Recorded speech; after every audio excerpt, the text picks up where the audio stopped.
Boa tarde, pessoal do Top Trainers do Centro-Oeste. Hoje a ideia é gravar uma videoaula. A gente vai discutir através de uma videoaula uma situação específica aí no treinamento de força, na musculação, uma sacada para vocês melhorarem a prescrição do treinamento, beleza? Então essa videoaula vai estar disponível aí no YouTube, Top Trainers Centro-Oeste, no YouTube, é só digitar. Aliás, esse YouTube é um canal fechado, então não adianta só digitar, você tem que ter um link convidado para você ter acesso. Vai estar disponível também no Facebook, nós temos um grupo aí, Top Trainer Centro-Oeste Mineiro. Se você não estiver nesse grupo, esse aqui sim dá para você digitar no Facebook e pedir para ser adicionado, que eu adiciono.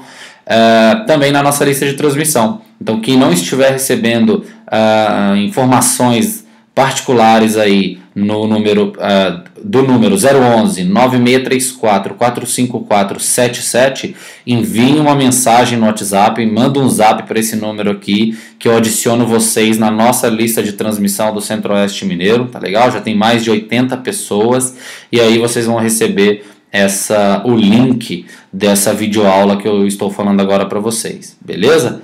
Então, a temática hoje é: qual o treino de força ideal para indivíduos cardiopatas? Então, qual o treino, como eu prescrevo o treino de força para esses indivíduos, né? Até 5 anos atrás, tinha-se muito medo de prescrever o treino de força para essa população.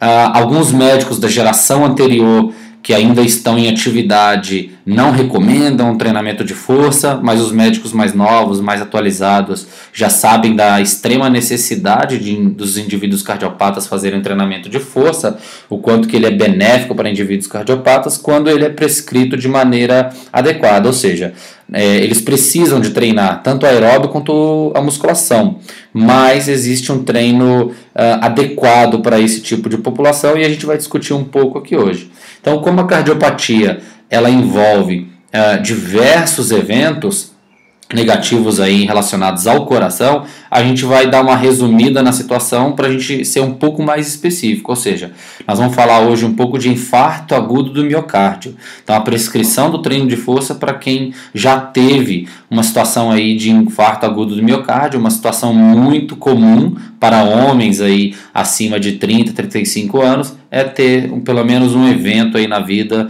de infarto agudo do miocárdio. Então a gente vai comentar como prescrever o treinamento de força. Então, como todos já sabem, quem teve esse infarto agudo do miocárdio nada mais foi do que um bloqueio aí de alguma das artérias principais aí do coração. Nesse caso aqui, a artéria coronária esquerda bloqueada. Então o fluxo de sangue e, consequentemente, de oxigênio reduzido para uma determinada região vascularizada por essa artéria. Então, como vocês podem perceber na foto aqui, uma chegada diminuída de sangue, uma redução da chegada de sangue e disponibilidade de oxigênio. E um tecido com a disponibilidade de oxigênio reduzida, vai acontecer fatalmente essa mancha aqui que está na foto, essa necrose tecidual, como está demonstrando a foto. Beleza? Então, indivíduos que portam essas doenças cardiovasculares, nesse caso o infarto agudo do miocárdio que a gente está comentando especificamente, depois faremos mais vídeos com outras situações, apresentam capacidade funcional reduzida e também apresentam anormalidades eletrocardiográficas, além de fazer uso de diversos medicamentos.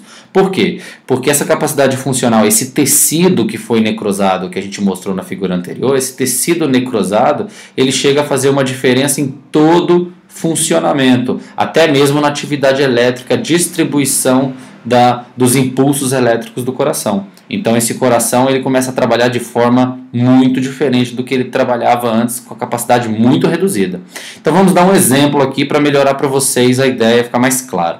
Vamos supor aí um indivíduo com infarto agudo do miocárdio há 3 anos, chegou na sua academia para treinar, homem, 50 anos aí, então com 47 anos ele teve esse infarto agudo do miocárdio. Ele está sedentário porque o médico dele era um médico da geração anterior, aquele cara que não acompanha aí as publicações internacionais e não quer saber, e falou para ele não fazer de forma alguma exercício de força, no máximo começar a dar uma caminhada quando ele tivesse recuperado. E esse indivíduo faz atualmente o uso de beta-bloqueadores para controle então da atividade elétrica do coração. Então, dentre os diversos medicamentos que geralmente eles tomam, no caso ele está tomando um beta-bloqueador atualmente. Legal? Então, após a liberação médica, vamos supor que ele chegou lá na sua academia com o folheto lá com a liberação médica para fazer o exercício físico, e aí você a partir dali vai prescrever tanto o treinamento aeróbico quanto o treinamento de força para essa pessoa. Você já tem um histórico, a anamnese você já fez, já estamos sabendo aqui qual que é o quadro, ele é sedentário, ele teve um infarto agudo do miocárdio há 3 anos, e após essa anamnese, nós vamos comentar hoje a prescrição do treino de força. Depois eu faço um vídeo a gente falando do treinamento aeróbio para esse indivíduo, essa situação específica.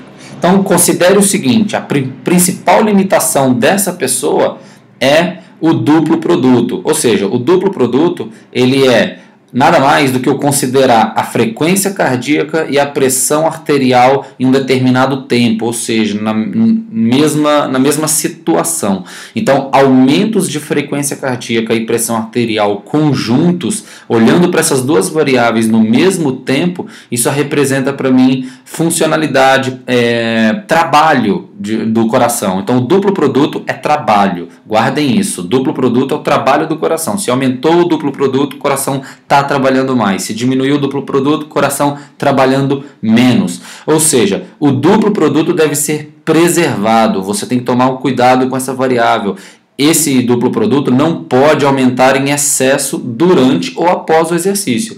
Então, não é que ele não possa aumentar, mas ele não pode aumentar em excesso. Você não pode pôr um excesso de trabalho no coração de quem já teve uma parte do tecido necrosado, que é no caso do infarto agudo do miocárdio, a pessoa que teve o infarto.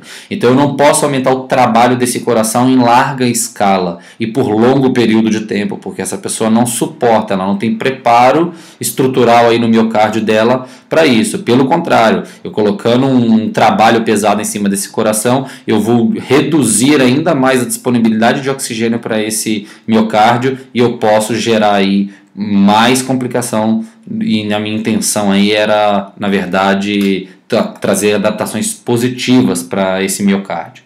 Tá legal? Então, vamos pensar o seguinte, musculação. Primeira coisa que tem que ficar na cabeça de vocês, o aumento da pressão arterial, ele é mais dependente do volume. Então, pensem comigo, imagina aqui, ó, rosca bíceps, esse bonequinho aqui na foto, foca nesse bonequinho. Quando eu faço a contração, a fase concêntrica, quando a mão aqui vem perto do ombro, eu estou ocluindo uma artéria, não é isso? O treinamento resistido ele não é composto por oclusões intermitentes. Então, se eu ocluo essa artéria por muitas vezes, quanto mais vezes eu ocluo essa artéria, mais vai ter um aumento aí da pressão arterial, ou seja, da resistência do fluxo sanguíneo pelos vasos, porque quando você oclui um vaso, imagina uma mangueira que você oclui, mas a mangueira, você não fechou a mangueira, você só ocluiu a ponta da mangueira. Por quanto mais vezes você fizer aquela oclusão, mais pressão você está jogando dentro dessa mangueira. Então, sempre que você lembrar de pressão arterial, lembre-se que quanto mais repetições, mais eu aumento a pressão arterial. Então, se eu pego um exercício resistido de grande volume, ou seja, acima de 12, acima de 15 repetições, o que pode acontecer? Eu posso promover um aumento da resistência vascular periférica, porque é volume dependente, eu estou ocluindo bastante os vasos, artérias. Então isso gera um maior tempo de oclusão dessas artérias, porque maior número de repetições, maior tempo de oclusão. Isso gera um acúmulo de metabólitos e uma ativação de quimiorreceptores musculares que são sensíveis à liberação então de catecolaminas, esses quimiorreceptores. Então liberou catecolaminas em excesso, vai ter um excesso de aumento de frequência cardíaca, um excesso de aumento de pressão arterial com esse volume aumentado. Isso significa um duplo produto aumentado, ou seja, quanto maior o número de repetições, maior o duplo produto, o que a gente não deve fazer com os indivíduos cardiopatas. Então, se caso eles venham com recomendações, o médico ele tem muita mania de recomendar exercícios para os seus pacientes, não confia muito na turma de educação física, o médico alega que o educador físico estuda muito pouco e a gente precisa de fato melhorar esse quesito. se vier com o médico repetições, faixas de repetições de 15, 20, 30 repetições, a gente tem que diminuir essas repetições para a gente não gerar esse aumento exacerbado de catecolaminas e esse aumento exacerbado no duplo produto. Tá legal? Então, umas considerações básicas para esse indivíduo. Eu devo evitar exercícios pressóricos. Quais são os exercícios pressóricos? Agachamentos, muito músculo envolvido, muita massa muscular envolvida. Leg press 45, então o posicionamento que fica do coração e o posicionamento de execução do exercício, isso gera uma resistência vascular enorme, então gera um aumento de pressão enorme. Não é que eu não possa fazer nenhum desses exercícios, eu devo evitá-los ou eu devo colocá-los, quando eu executar esses exercícios, colocá-los de forma isolada com grandes períodos de recuperação para evitar esses aumentos de pressão arterial aí de forma exacerbada, tá legal? Supino declinado, mesma coisa, o posicionamento ali do coração vai aumentar a resistência, vai aumentar a pressão arterial, a resistência periférica ao fluxo sanguíneo. Saltos, exercícios de salto, mesma coisa. Então são exercícios que eu devo evitar. Eu coloquei um asterisco aqui justamente para você lembrar que não é proibido. Você pode incluir, mas uma sessão onde você inclua todos esses tipos de exercícios na sequência um do outro e com tempo de recuperação curto, com certeza você vai gerar um aumento no duplo produto e pode gerar um problema para esse cliente, tá? Escolha por posicionamentos dos exercícios que facilitem o retorno venoso, ou seja, esse retorno do sangue aí ao coração. Posição supina, deitado, é interessantíssima. Posição sentada ou posição levemente inclinada, quando a gente faz o supino inclinado. Então, posições levemente inclinadas ou sentadas ou supinas são posições interessantíssimas para esse indivíduo fazer exercícios. Pausas mais longas, então mínimo de 90 segundos entre séries de exercícios e mínimo de 90 segundos entre cada exercício.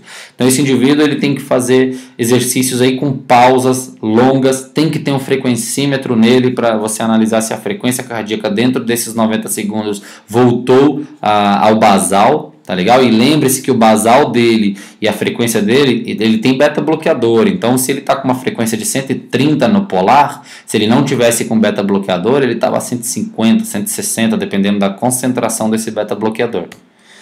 Evitar circuitos e sequências com pequenas pausas envolvendo grandes grupos. Então, esquece circuito para esse indivíduo. Esse indivíduo não é o cara do circuito, não é o cara de você inventar biset, triset. Esqueça esse tipo de treino para o indivíduo com infarto agudo do miocárdio. Cuidado com o exercício de pequenos grupos. Às vezes a gente acha que pequeno grupo não muda nada, a pressão arterial não muda nada a frequência, mas faça um teste aí com a rosca bíceps, né, em virtude do tamanho da nossa artéria braquial, uma artéria muito importante. Então só da gente faça um teste aí com 15 repetições de rosca bíceps e faz um teste com 15 repetições de tríceps.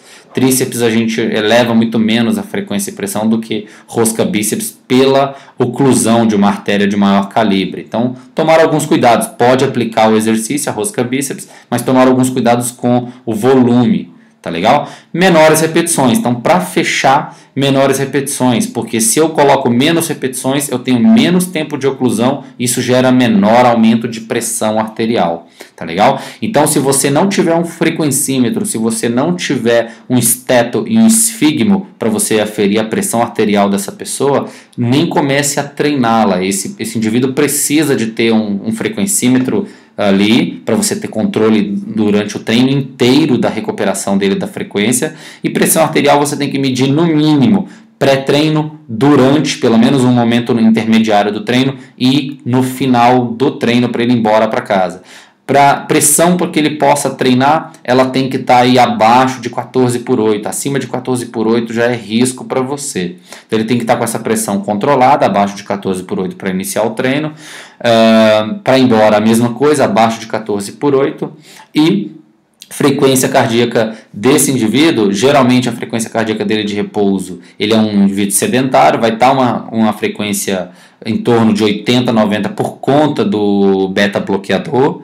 Tá tá? E durante o exercício essa frequência vai de 90 a 130, 140, no máximo 140, mas lembre-se que isso é por conta do beta-bloqueador. Na verdade, nunca busque a frequência de 160, 170, porque com o beta-bloqueador ele já está trabalhando aí com essa frequência cardíaca bem abaixo do normal, tá legal? Então, essas eram as considerações básicas, repetições curtas, número de exercícios também, a turma tem muita dúvida, 3 a 4 exercícios para grandes grupos musculares.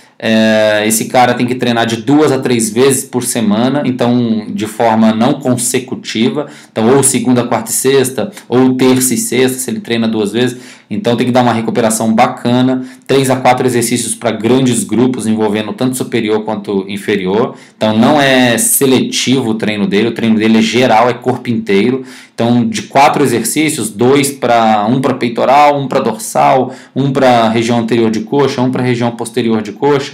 Então são 4 exercícios envolvendo grandes grupos, 1 a 2 envolvendo pequenos grupos musculares. Isso para começar com o indivíduo cardiopata é um ótimo programa, 6 exercícios durante o treino, tá ótimo.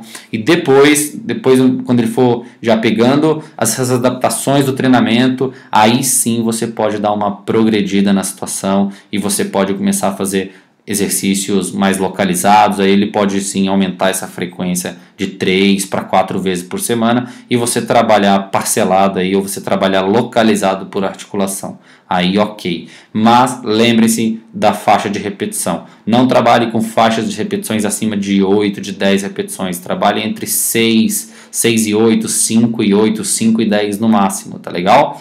Um abraço para vocês. A ideia era essa, falar um pouquinho sobre indivíduos cardiopata. Muito obrigado. Por favor, sigam aí a gente no YouTube, no Facebook, no nosso grupo Top Trainer Centro-Oeste Mineiro, ou na linha de transmissão do WhatsApp. Se tiver amigos aí, compartilhem esse vídeo e enviem o telefone do seu amigo caso ele queira receber essas informações de forma exclusiva aí do Top Trainers. Um abraço, galera!